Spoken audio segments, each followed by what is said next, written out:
welcome to everyone.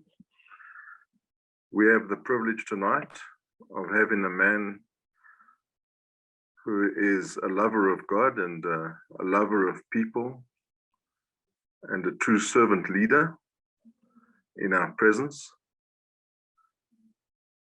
He's a man that I've had an opportunity to come in contact with over the last 2 years. Very enthusiastic and encouragement to everyone. And it's a pleasure to have him on our call tonight. His name is Jermaine Johnson. Jermaine, welcome to our collective meetings on Wednesday night that we hold. And I'm going to hand it over to you. I'm going to ask you to introduce yourself and tell us a little bit about who you are, how you got to be with MDC, just to start with. Jermaine? Yes, sir. Can you hear me good, brother?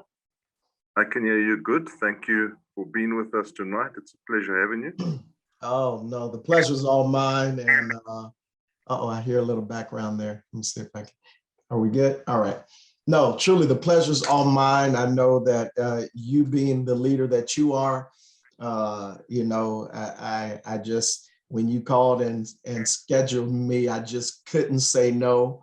And I think the first time that we tried this, I was over in Italy traveling. And so I'm just happy that that we can make it work. And I'm back home and I see a lot of familiar faces here, or actually names. I see Brother Dale Franklin, that is my brother, my friend. We have had the opportunity to spend time together in Las Vegas at a few events. And it's just a privilege to work with awesome leaders such as yourself, Sister Elizabeth, just tearing the business up and doing amazing things. And all of you that are on the line, I am truly humbled to even be asked to be a part here. Prayerfully, I can share and just add something into what you all are already doing. And so just thank you for the invite. I said all that to say thank you, brother. And I love you and appreciate you. And let me tell you that the best is yet to come for your commitment, for your sacrifice as well. I know that a lot of lives are going to be changed and impacted because of your sacrifice and your commitment. And so I applaud you, sir. And so for that, for the guests, hey, look, as he said, I'm Jermaine Johnson. He asked me for a bio and I didn't send him a bio. I just told him, just tell him, look, I love God, I love people, and I'm a servant leader, your friend Jermaine. And that's what he did. So Warwick tried to get an introduction on me, but I wasn't sending him anything because I'm family, y'all are family.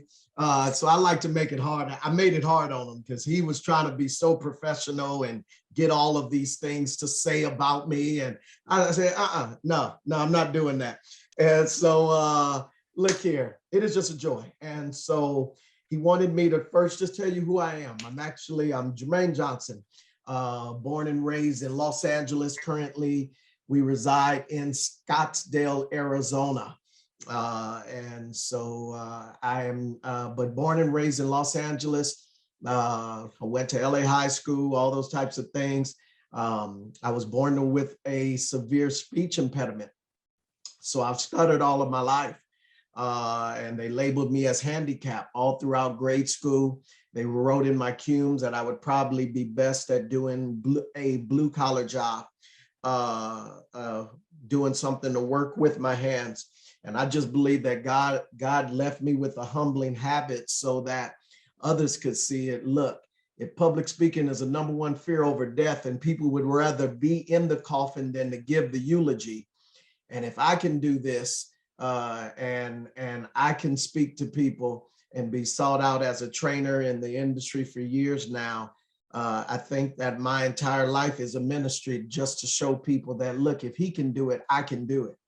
And so I don't ever meet a stranger. That's what my grandmother said. Even though I stutter, see, for you all, sometimes for you all, it's easy to say hello, but sometimes it takes me about 5 to 6 times to even say hello. Hello is a hard word for me to say.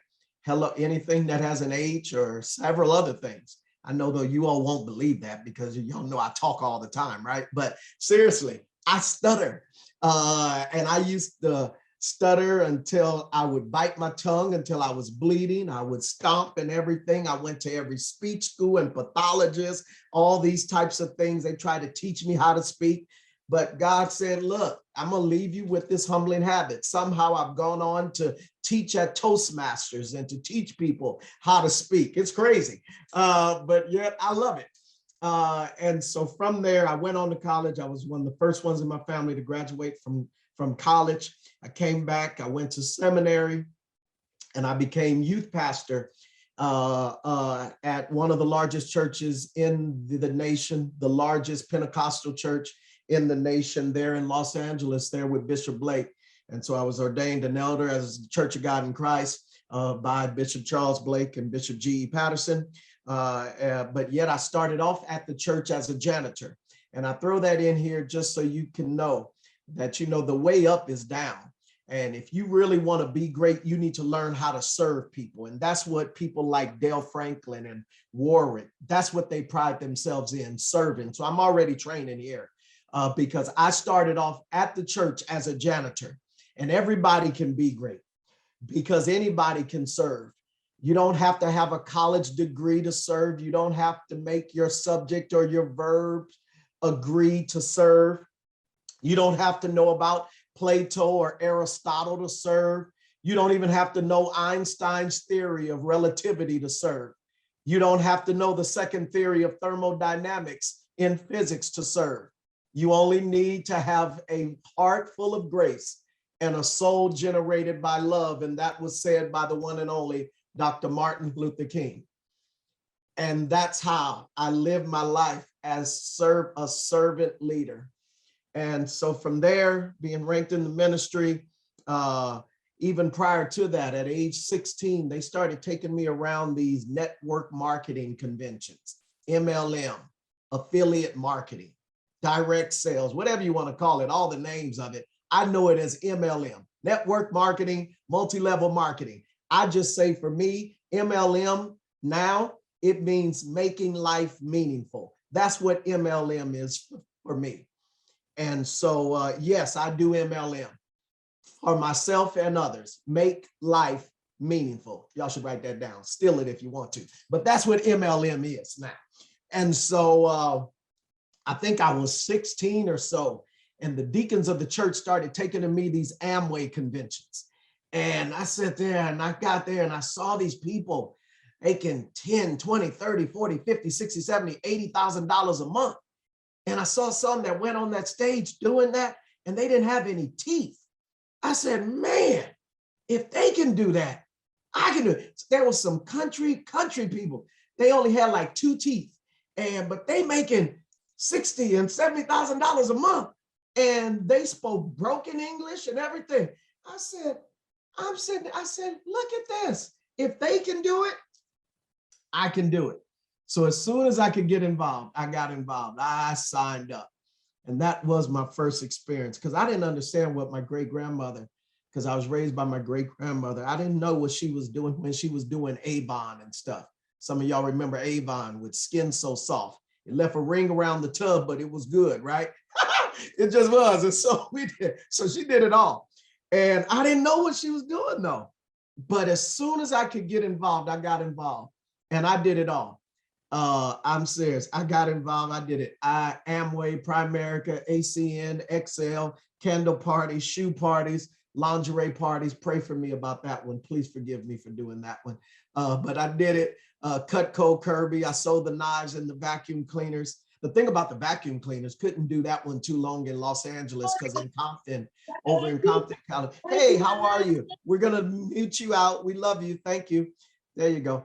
But the thing about vacuum cleaners was the sales pitch was to knock on people's doors. And when they open their door, you take a cup of dirt and throw it in on their carpet. Can't do that in Compton, California no more because that would get you shot. So I had to leave from doing that. And so at that point, I went over and started with the company Prepaid Legal, selling legal plans. I did that for about 13 years. I was a pastor and chaplain, and God just blessed. Whereas in that company, I was able to just really grow. And I found out that this business is a personal development business with awesome products attached to it. And so I found out that the attitude comes before the paycheck. Y'all should write that down. The attitude comes before the paycheck. And I began to go to work on myself. And from there, I went to directly having 10,000 people directly in my team to having 80,000 indirectly, with it multiplying. And to go from being broke to making up to $30,000 in a day was just amazing, because I'm a boy out of LA that was raised on government cheese and rummage sales and hand-me-downs. And I just saw my life changed in this industry. And that's why you can't tell me it doesn't work. For every excuse on why this industry doesn't work, I'll show you examples and tell you stories of why it does. And so it works if you work it. And so that's why I see a lot of people that they get from this industry and they leave and they go and they do other things in other industries. But I made up in my mind that I'm going to give back to this industry what it gave to me. And it gave me a fair chance. It leveled the playing field, because it doesn't matter where you start. It doesn't matter what your background is, what your color is, what your education is. It doesn't matter. And that's why I love this industry. And so I'm going to continue to be here and serve. And so prayerfully, you all will be with me and be with us until the end. But that's more or less my story. I currently live in Scottsdale with my beautiful wife, and we travel all over the world, and we go. And yet there's places we want to go to, because we haven't been to South Africa yet, but I want to get down there on the Cape. I have it on my dream board over there right now, the Beverly Hills Hotel in South Africa. I want to go there because right outside there is a lighthouse. And that's where John Newton actually wrote the song Amazing Grace after coming around that Cape. And so I know where I want to go in South Africa. I want to go to Dubai. But yet I've been to Korea and spoke to 80,000 people in Korea. So I know what this industry can do, and I know what you all are about to do in South Africa. And with wonderful leadership like Dale Franklin and Warwick, you all are going to do some amazing things. So Brother Warwick, that's my story, and I'm sticking to it. I'm not going to change it. And so, that's it. I plead the fifth. That's the beautiful thing about our story, right? It's ours. It is. It is, man. And there's nobody that can change it for you. Except, you know what, Ward? Look, I'll throw this in though. It isn't the final script. It isn't, right? It isn't over. You can still rewrite, say, the next chapter. You know, the final cutting hasn't been done yet. And so a lot of the stuff that I went through, it was the dress rehearsal work. And I promise you, I was getting ready for such a time as this. All those other companies, because somebody probably just said in their mind, well, dang, why'd he go through all those other companies? Well, they say the average, though millionaire, tries about 7 or 8 businesses before they make their first million.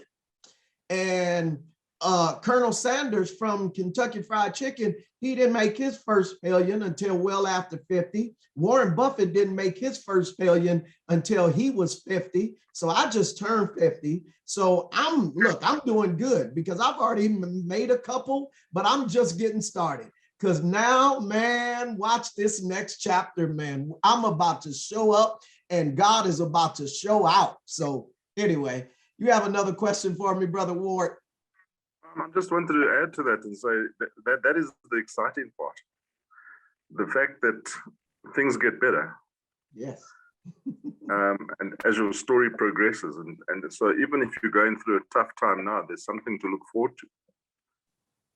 Oh, man, I'm telling you, every setup is a setup. Every setback is a setup for a comeback. I'll say it again. Every setback is a setup for a comeback. Right, you know, and man, I came into this world fighting. I'll tell you this of my story on man, I came into this world fighting, and a lot of you on this call, I'm telling you, here's why you have to do it. Here's why we need you on the stage. Here's why we need you to rank advance. Here's why we need you in South Africa to go 10K, 25K, 50K, 100K, because there are so many other people wanting to hear your story. Joshua, Hannah, Elizabeth, Joyce, Ruth, Lucy, Cecilia, Charity. There are so many people that need to hear your story, because half of the things that you're going through right now aren't even about you. They're so that you can help someone else through it down the road. When I learned this lesson, it allowed me to go through, because half of the hell I was going through at some times in my life didn't make any sense, Ward. But I found out as I was coaching and helping other people, I could be more effective because of the experiences and the wisdom that I gained by going through those things. See, Winston Churchill said, Dale, he said, look, if you're going through hell, keep going. Don't stop there.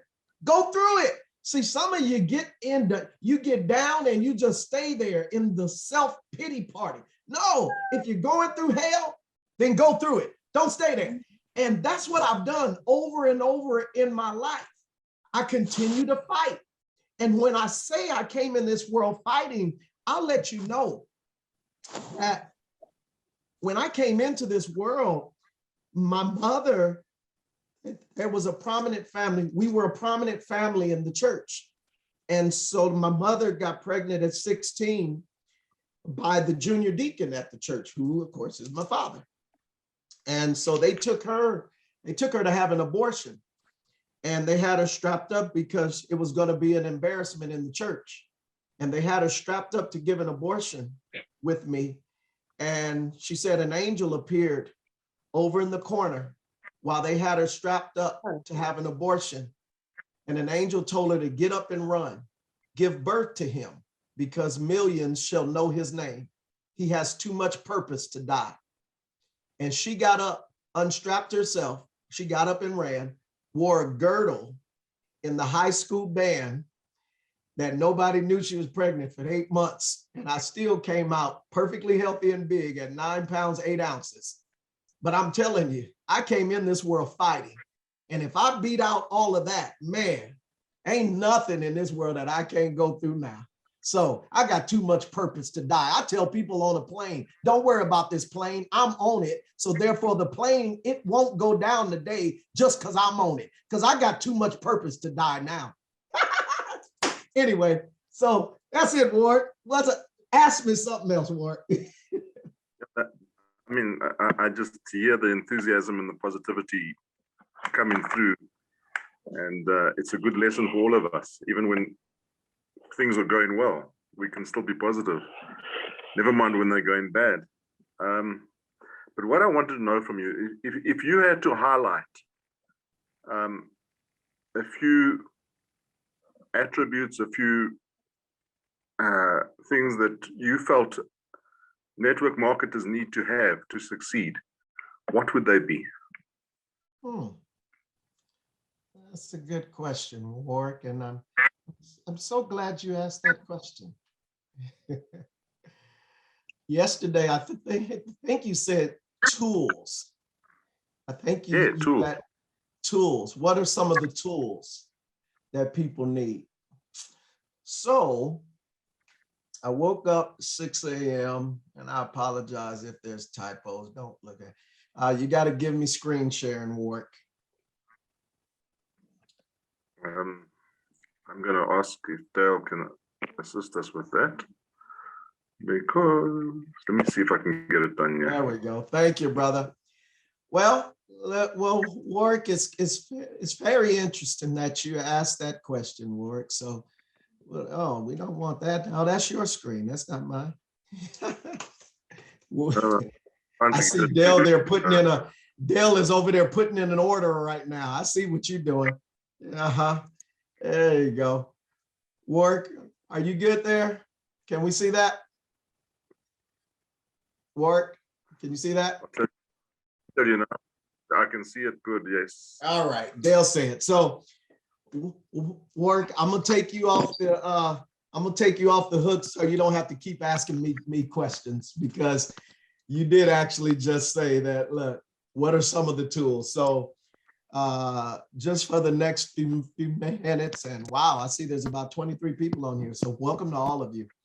And so I got up at 6 a.m. I've been on calls, of course, all morning, but I was striving to just put some things together. I'm not the type of trainer that just does anything. I like to pray about who I'm talking to. And I kept getting these C's, the C's. There's a lot of C's I kept getting. And if you don't mind, I'm just going to share a few of them with you, and you all that are taking notes. But here's where I want us to start very briefly. And dreams that never dreamed never come true. And I'm going to say to some of you, you're not dreaming big enough. You're not dreaming big enough. And I need to slow down here and just say, I'm going to challenge you. If money and time were not an issue right now in your life, money or time or both, where would you be? What would you be doing? Hold on. Let me make it plain. Let me do this one. And I know some of you, it's late there and you may have the kids around, and I thank you for showing up and being committed, because we're going to talk about that as well. But I tell you what, why don't you take a moment, if you can, if you're not driving, and close your eyes real quick. Close your eyes. And I want us to go through your dream house. Your dream house. Come on now, because some of you have settled. You said, I'm too old now. It's probably not going to happen. I'm going to downsize what I was dreaming. But no, the devil's a lie. Look here. I want you to dream again. Close your eyes and take us into your dream house.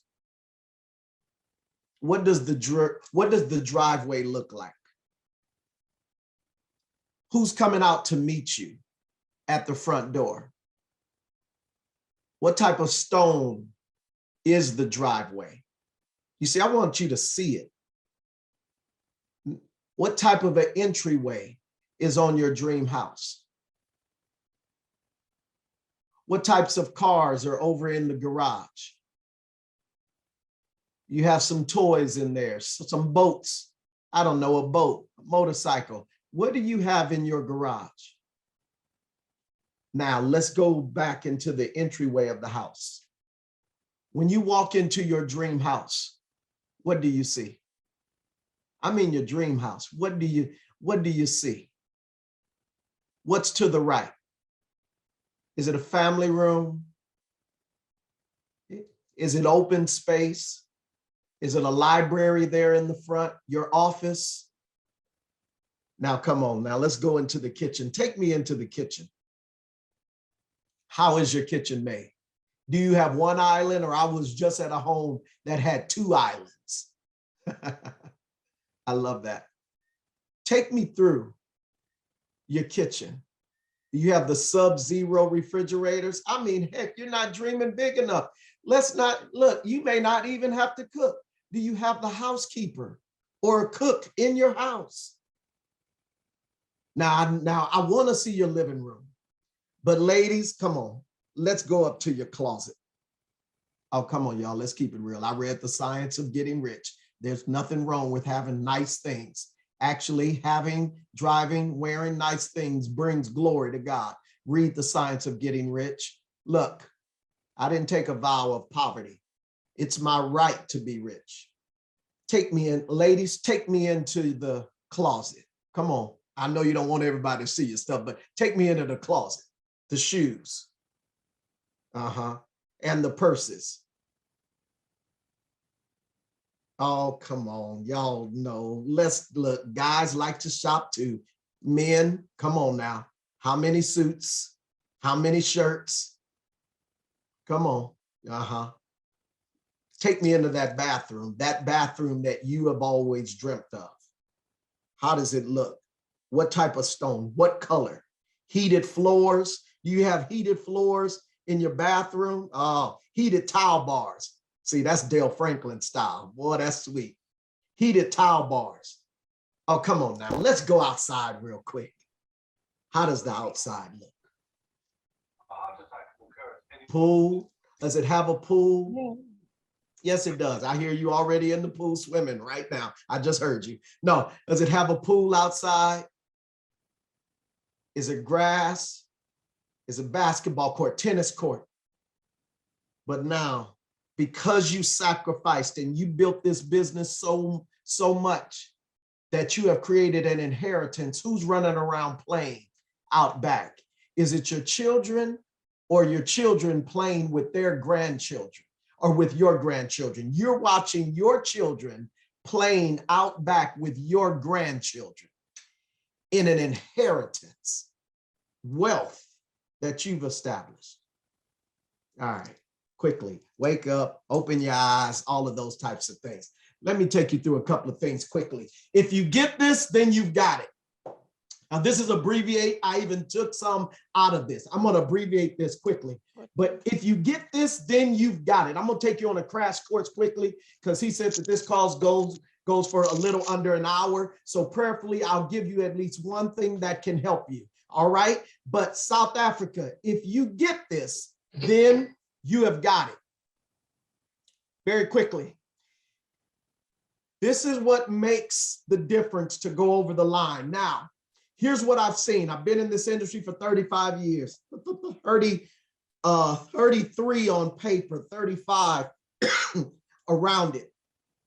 And what I've seen in this, pay attention to me, y'all, South Africa, is a lot of people's businesses, they get it to 1, 5, 25.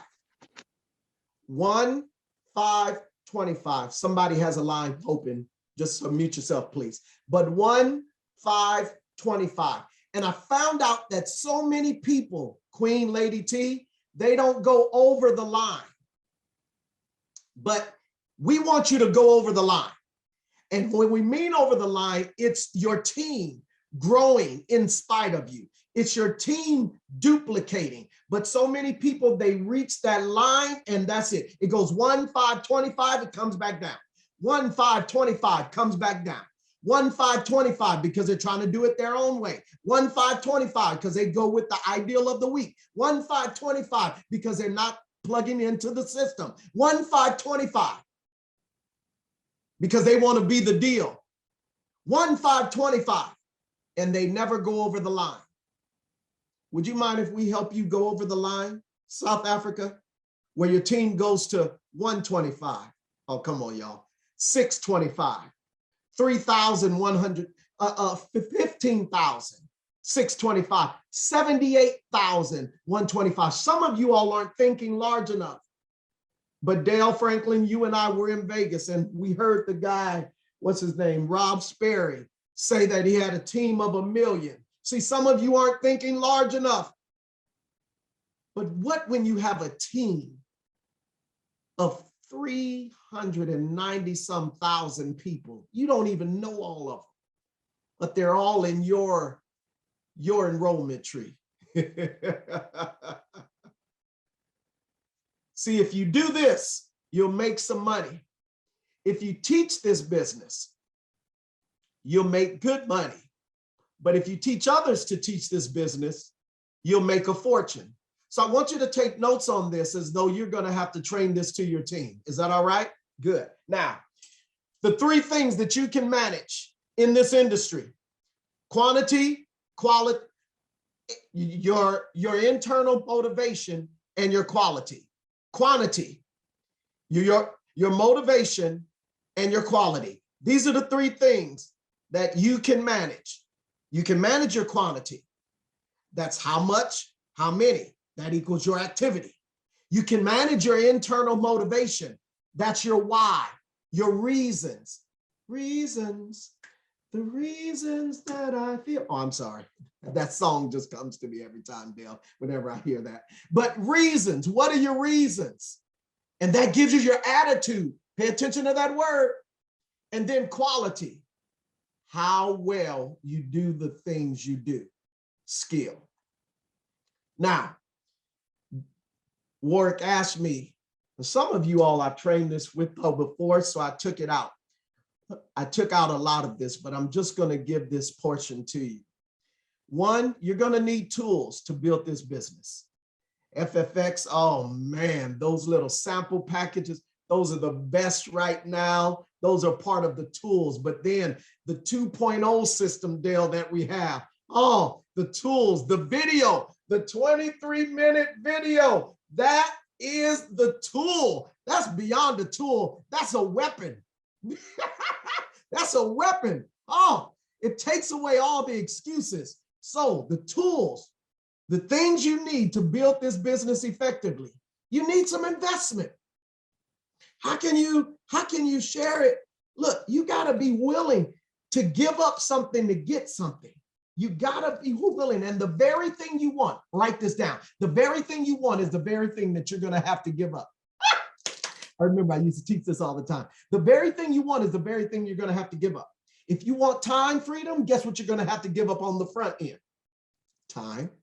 If you want financial freedom, guess what you're going to have to give up on the front end? Right? You're going to have to make an investment. And so investment, man, those foil packages, those foil packs right now, and man, you give a person like 5 of them because they double dose on the first 2. So then they have 2 the first time, 2 the second one, then 1, so 5. So you give one person 5 of those. So how many people can you give? How many foil packages do you have right now?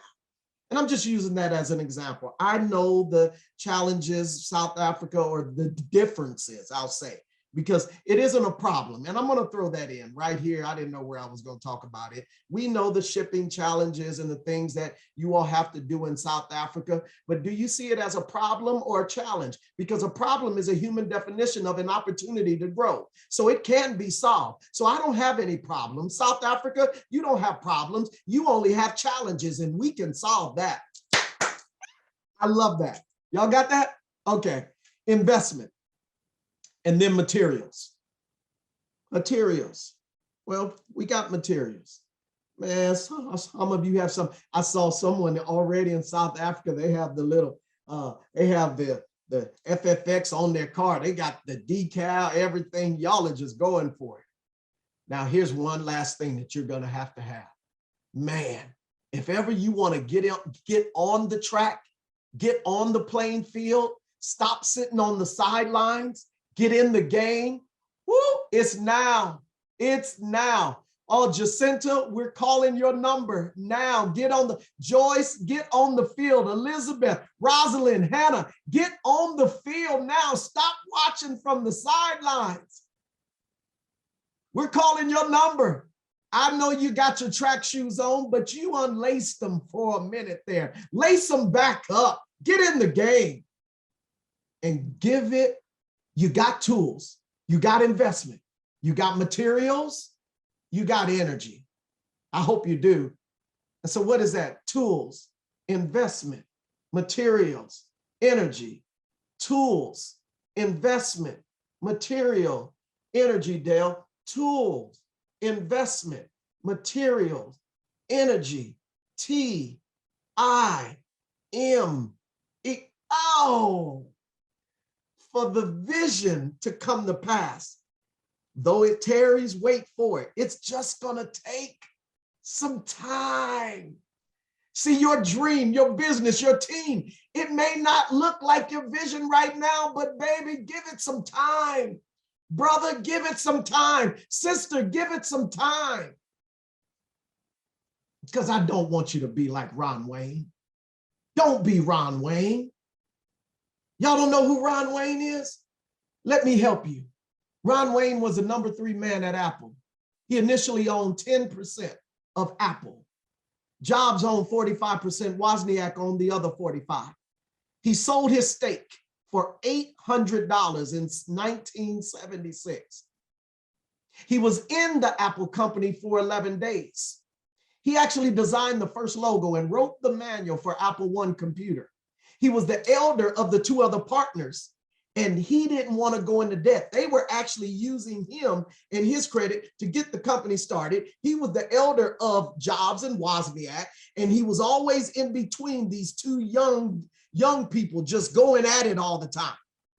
And he got tired of it, and he said, I don't know I don't want to go into any more debt.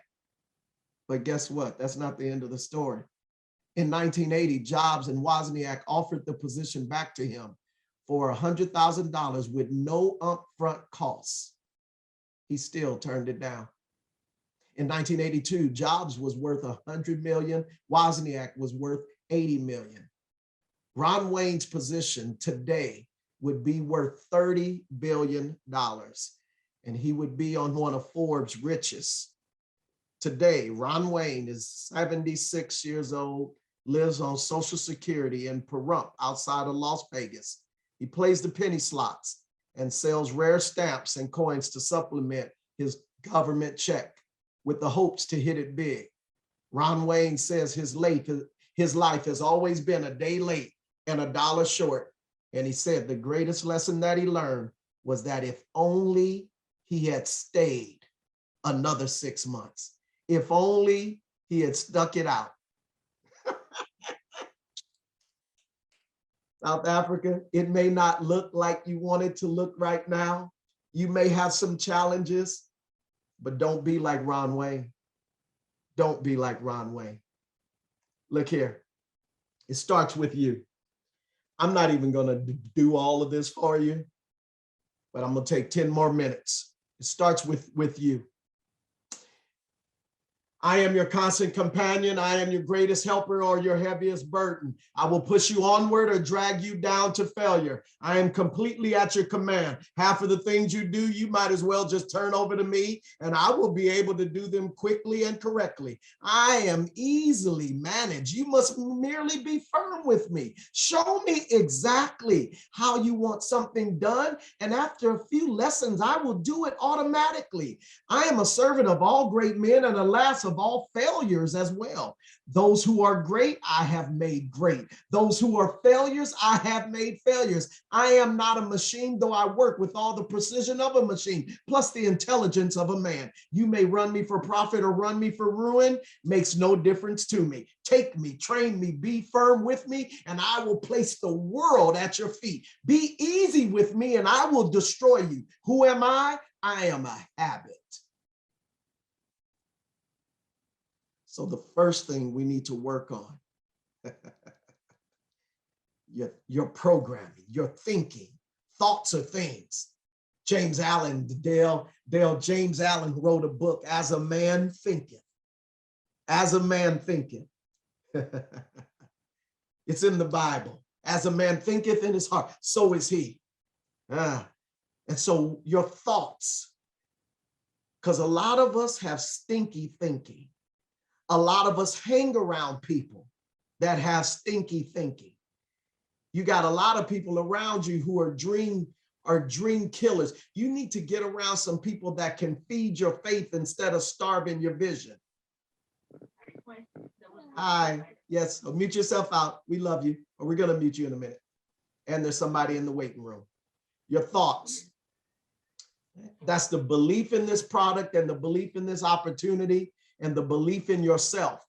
And I know there may be times that you lack a little belief in yourself, but when that time happens, I dare you to get on a call over to Dale, call over to Ward, call over to Brother Joshua, call over to Sister Elizabeth. I heard you last week on the call or the Monday borrow some of their belief in you. Hi, how are you? In position. Yes, amen, praise you. Yes, mute yourself out. So your thoughts leads to your actions. Your actions leads to your habits. Your habits leads to your self-image, which will give you your lifestyle. So It starts with you. Here's what I want you to think about. We don't like to dwell on the past. I don't like to. I don't ever like. That's why the rear view mirror is so small. It's not for you to steer in it. Have you noticed that on the car? The rear view mirror is really small because you're only supposed to glance at it. Don't look back there all the time. But what's the one thing that you don't want to go back to? Oh, come on. Let's go to that place. You remember that time that you went to the ATM and you knew, you just wished that you could get something out, or you drove around, and I know the denominations are different in South Africa. I think you all are rand, but over here in the US, man, I used to be broke where I drove around just trying to find an ATM that would give out a $5 increment because I didn't have any money. I didn't have anything in there. Man, I shouldn't even tell you this one. There was one time I tried to deposit a check to see if just depositing a check would act like it would put some money in my account because I didn't have no money. That was illegal, but I'm sorry. Y'all forgive me. Y'all not recording this, but I'm just telling you, I was broke. I was trying to do some creative financing. That's what they call it. But what's the one period, the one dark place, that place where you were living between crisis and survival? Oh, see, some of y'all, you don't like to think like that. So here's the way we'll do this. What's the largest check that you could have written 5 years ago? I don't want to go all the way back to 08, 09. So 5 years ago, okay? Maybe 10 years ago, after the recession of 08, 09. 10 years ago, what's the largest check that you could have written someone or for something? Question, what's the largest check that you can write today? Is there a difference?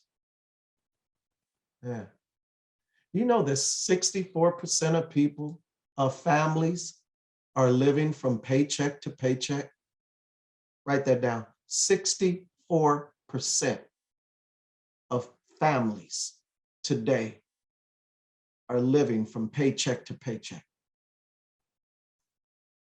So for you, the tools that you're going to need, your why. And you need to have a strong why of why you're doing this business, why you showed up on this call today, why you're still involved when South Africa has had people to quit and for whatever reasons and to go other way, but you're still here. But the thing that's going to keep you is that you need a strong why.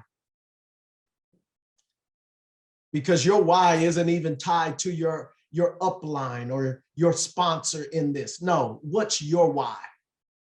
Why are you building this business? Now, I always like to get real and in people's face because I actually did why as an acronym, and I call it what's hurting you. What's hurting you? WHY. Oh, I didn't know I got controls to let people in the room. I can let people in too. While I do this, I'm good. What's your need? You got your why. What's your need? Who is that person in your family that you need to take better care of or that needs someone to take care of them? Who is that person that you want to do something for them because they have done something they have given to everybody else and you want to do something for them? You want to give them what they deserve. Your kids, you want to put them in a better school, give them a better home and a lifestyle.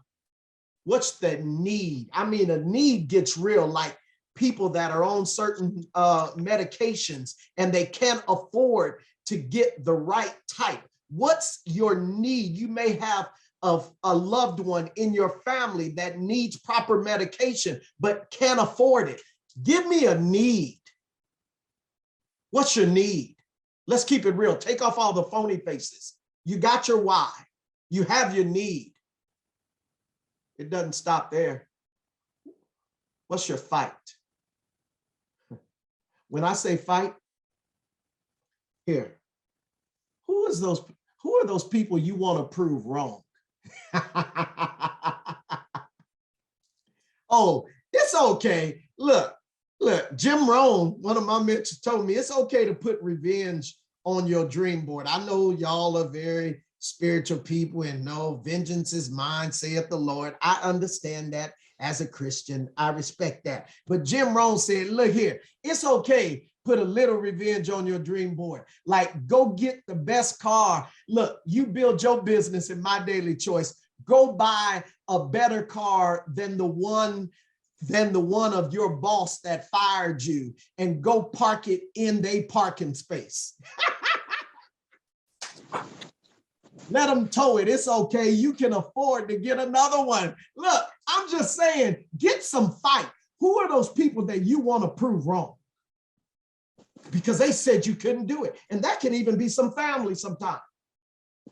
Who are those people? Now, everybody write this one down because it just came to me in my spirit. Jermaine Johnson got to a better place in his life. And I'm going to encourage you. Even though I got my why, I got my need, I got my fight. But now how I do this business, watch this, watch this, watch this. Stop trying to prove your haters wrong and start proving your supporters right. Oh. See, because when I focused on haters, it was a very angry place. Oh, I was tough, but it's very angry. But when I made that click in my mentality. Now, that doesn't mean I don't know what my why is. That doesn't mean I don't know what my needs are. That doesn't mean that I don't have some fight, because there are some people I want to prove wrong. But now, stop trying to prove your haters wrong and start trying to prove your supporters right. Show your daughter that you can be a millionaire. Show your son that he can be a millionaire. Show him what generational wealth is. A good man leaves an inheritance. Show him. Show your grandchildren that yes, it's okay to pay the price. It's okay to sacrifice. And that's why I saw the big picture with all of Dale's family. And I promise you, they're going to have a picture up of Dale's picture is going to be over the mantle. When he's long and gone, they're going to have a picture and they're going to say, that's the one. That's the one that stood in the gap. That's the one that broke the curse of poverty off our family tree. That's the one that sacrificed and did it and showed me that I can be more and I deserve more. Stop trying to prove your haters wrong. Start proving your supporters right.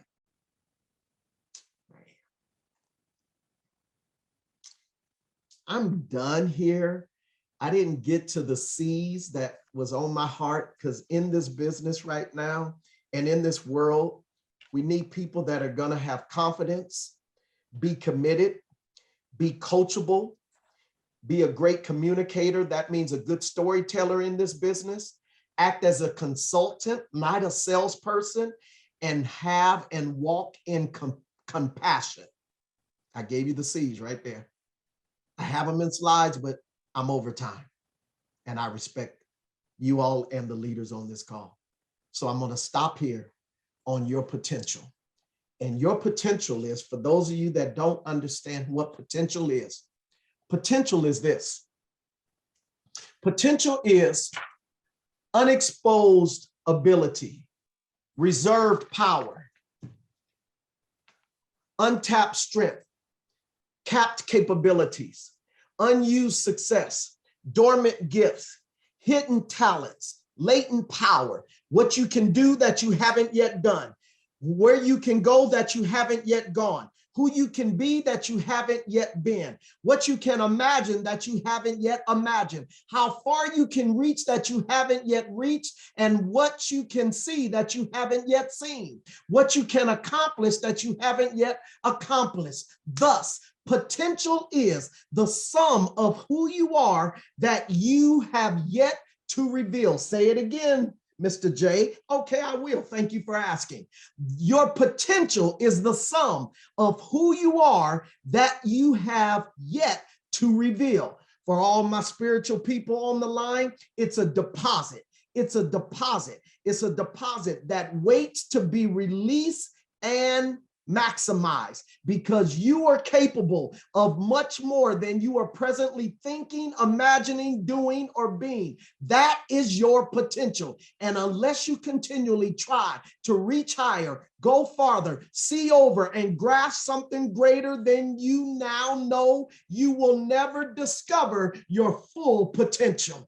They say that it's sad that the average man today lives from he lives to age 70, but dies from the neck up at age 25 because they stopped dreaming. Start dreaming again. Know your potential. Know whose you are and whose you are.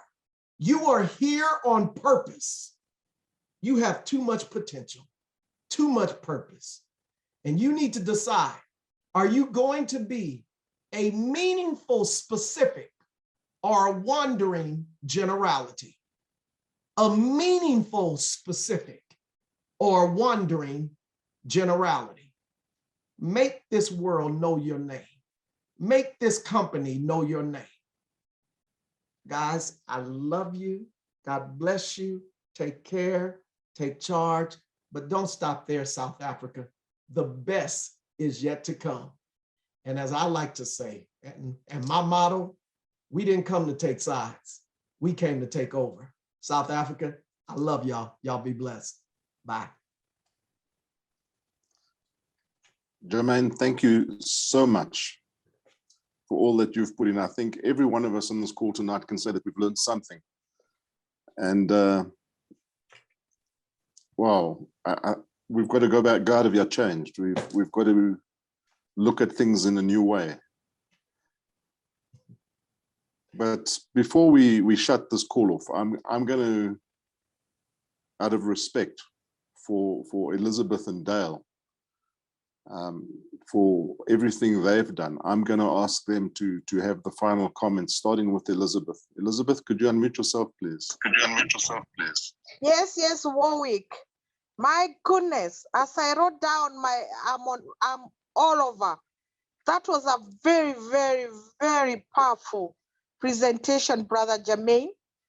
We are going out. We can see I was going around thinking about my dreams. They are too big. And you did it. So we are out to do it too. So I'm grateful. We love you, Brother Jermaine. Thank you, Warwick, for inviting him. I'll follow him. You know his calls. I want to hear more. That was not enough for me. Thank you so much. I'm on fire. I'm all fired up.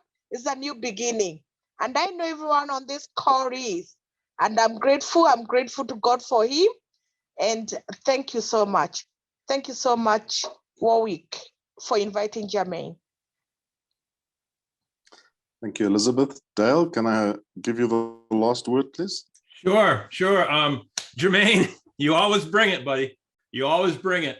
And, you know, everything you said today was so prevalent to where we are with this team that seems to grow every single week and I can feel the energy and the momentum just building and building and building every single day.